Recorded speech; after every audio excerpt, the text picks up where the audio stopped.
സൗദിയിൽ നിൽക്കുമ്പോ നമ്മളിപ്പോ പെണ്ണിനെ ഒന്നും സംശയിക്കൂലേ. അവളെ അങ്ങനെ എന്തെങ്കിലും വെറുതെ പറയോടെ ജീവിതത്തിൽ അടുത്തത് ഞാൻ കണ്ടില്ല. Hello guys, welcome back to my YouTube channel.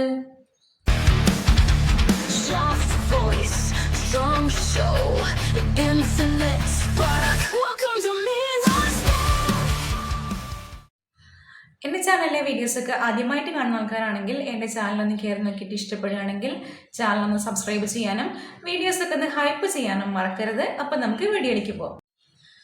2 ദിവസം മുമ്പ് ഷഫീന ബീവി എന്ന് പറയുന്ന ആളുടെ യൂട്യൂബ് ചാനലിൽ ആദില നൂറ, ഇവരിൽ നൂറയുടെ ഉമ്മയുടെ വോയിസ് എന്ന് പറഞ്ഞിട്ട് ഒരു വോയിസ് ക്ലിപ്പ് വന്നിട്ടുണ്ടായിരുന്നു. അതിനെ കുറിച്ചിട്ടാണ് ഇന്നത്തെ വീഡിയോ. അതായത് നൂറയുടെ ഉമ്മ എന്ന് പറയുമ്പം വളർത്തുമ്മ അങ്ങനെ വരുന്ന ഒരാളുടെ വോയിസാണ്.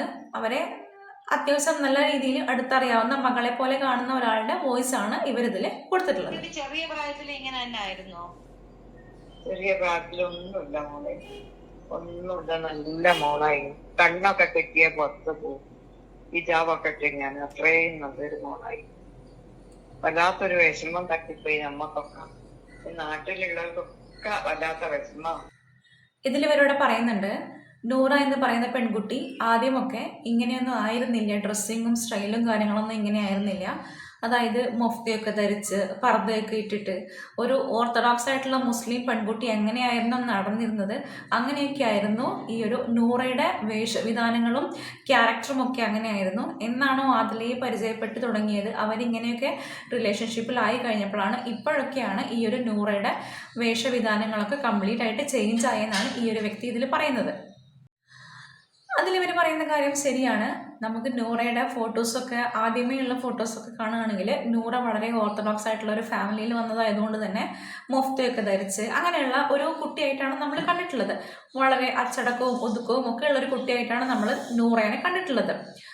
പിന്നീട് അവർ ദുബായിലൊക്കെയാണ് സെറ്റിൽ ആയിട്ടുള്ള, അവിടുത്തെ ആൾക്കാരൊക്കെ തന്നെയാണ്. അതുകൊണ്ട് തന്നെ അതൊരു മുസ്ലിം കൺട്രി ആയതുകൊണ്ട് തന്നെ അവർ അവരുടേതായ ട്രഡീഷണൽ വിയറൊക്കെ ആയിരിക്കും അവരെന്തായാലും ധരിച്ചിട്ടുണ്ടാവുക. അത് ഇവർ പറഞ്ഞത് വളരെയധികം കറക്റ്റായിട്ടുള്ള കാര്യം തന്നെയാണ്. പക്ഷെ അവരിപ്പോഴാണ് അവരുടെ രീതിയിൽ അവരുടേതായ ഇഷ്ടത്തിൽ ജീവിക്കാൻ തുടങ്ങിയിട്ടുള്ളത് നൂറ. അപ്പോൾ അവർക്ക് ഇഷ്ടപ്പെട്ട വേഷങ്ങളും കാര്യങ്ങളും ഒക്കെ ഇട്ടിട്ടാണ് ഇപ്പോഴത്തെ ജീവിതം മുന്നോട്ട് കൊണ്ടുപോകുന്നത്. അതിപ്പം വസ്ത്രം എന്നൊക്കെ പറയണത് ഓരോരുത്തരുടെ പേഴ്സണൽ ചോയ്സാണ് അല്ലേ. അപ്പം ഇപ്പം അവർക്ക് ഇങ്ങനെ നടക്കാനായിരിക്കും ഇഷ്ടം, അത് നമുക്ക് അവരെ കുറ്റം പറയാനൊന്നും പറ്റില്ല.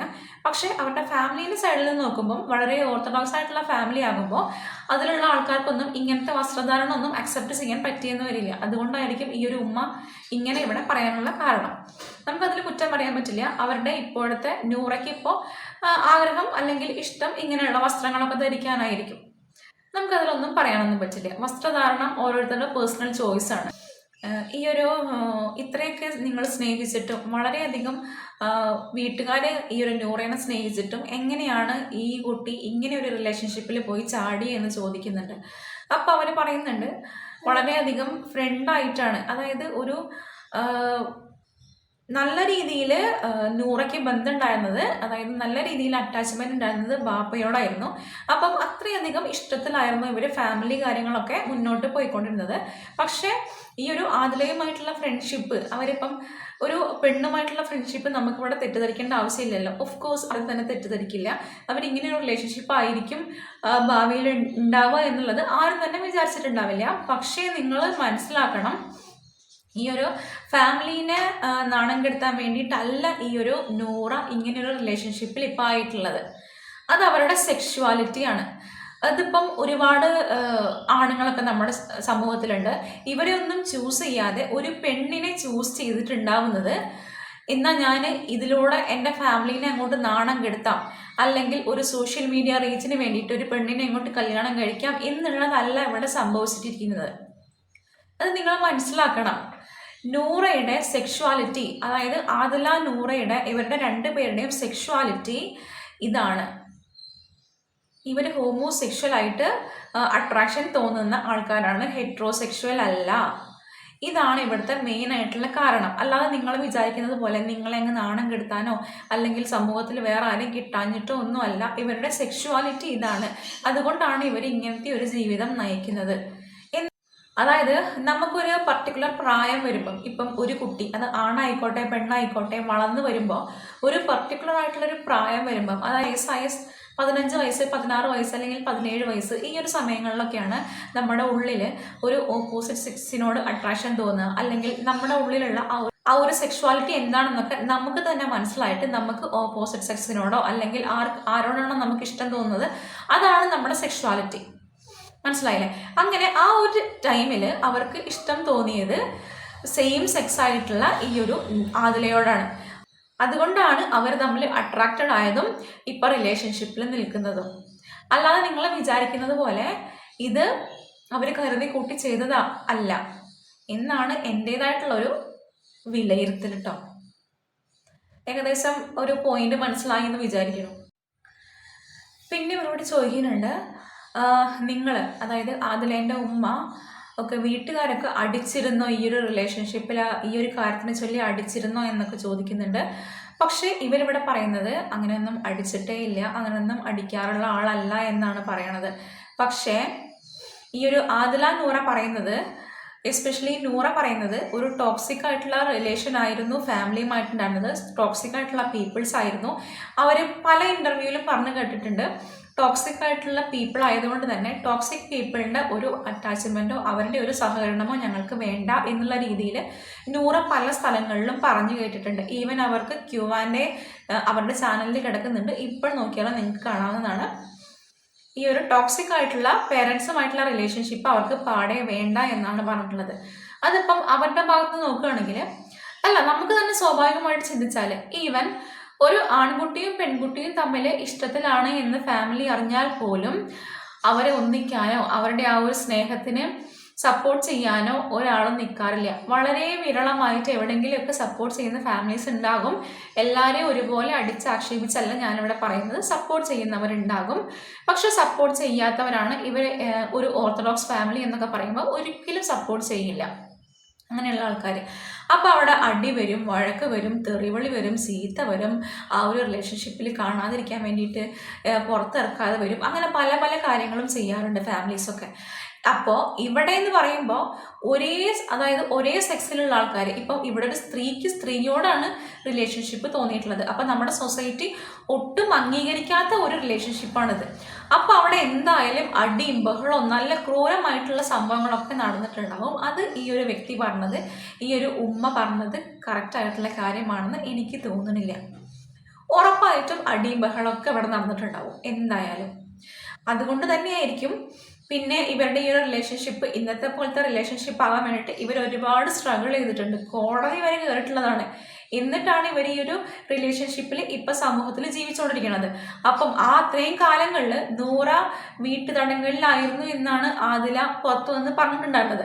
അപ്പോൾ അതൊക്കെ നമ്മൾ നോക്കുമ്പോൾ നൂറേനെ വീട്ടിലിട്ട് അടിച്ച് ഒരു പരിവാക്കിയിട്ട് ഉണ്ടാവണം.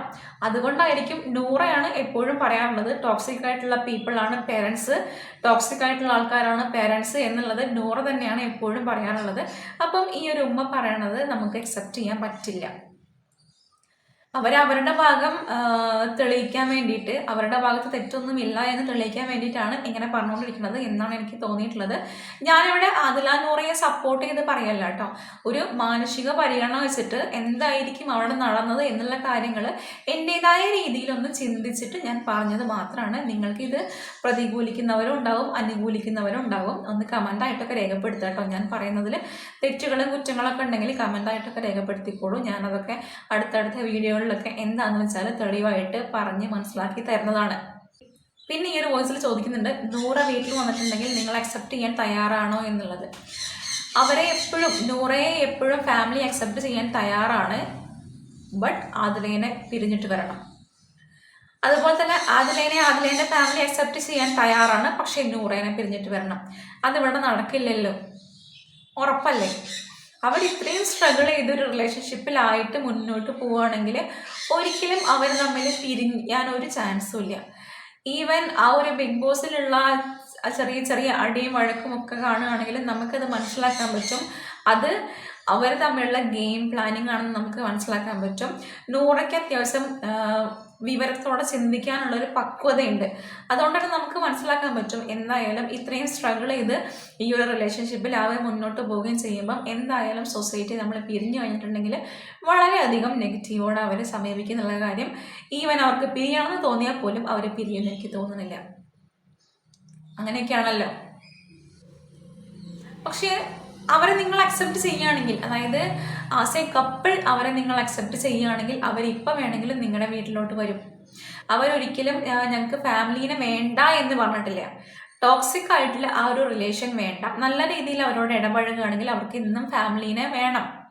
അങ്ങനെ തന്നെയാണ് അത്. നമുക്ക് ഈ ഒരു ഫാമിലി റൗണ്ട് കണ്ടപ്പോഴേ നമുക്ക് മനസ്സിലാക്കാൻ പറ്റും നൂറയ്ക്ക് അതിയായ താല്പര്യമുണ്ട് ഫാമിലിയൊക്കെ വേണം എന്നുള്ളത്. ഓരോരുത്തരുടെ ഫാമിലിയും വരുമ്പം നൂറയുടെ കണ്ണുകളിൽ നമുക്ക് കാണാൻ പറ്റുമായിരുന്നു ആ ഒരു ഫാമിലി എന്ന് പറയുന്ന ആ ഒരു സംഭവത്തോടുള്ള ആ ഒരു അത്രയ്ക്ക് അവർ ആഗ്രഹിക്കുന്നുണ്ട് എന്നുള്ളത് അവരുടെ കണ്ണുകളിലൂടെ നമുക്ക് മനസ്സിലാക്കാവുന്നതേ ഉണ്ടായിരുന്നുള്ളൂ.